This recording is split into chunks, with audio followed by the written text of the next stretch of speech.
plaster a thil tangkai tak thil hote ang alang si mahse tangkai em mai ron sei kan tum dawn ani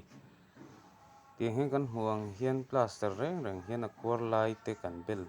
le zeuh thina heng te hi khaki anuai mam na vai ho in usa an ti mai a han nuai ngal ngot ai chuanin hian bel zeuh zeuhila scale hianin hrut le zelila tichuan a kunia du em a scale a kan hrut hianin scale hriam tak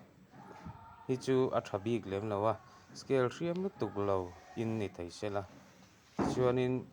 glass style bela ngat phei chuan kunia tak alo ngai ve a henga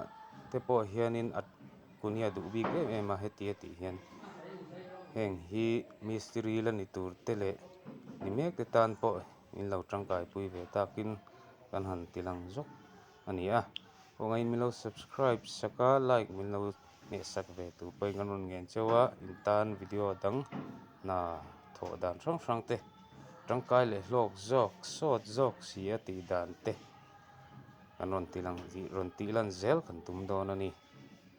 min lo thlir saka wangin kan lo me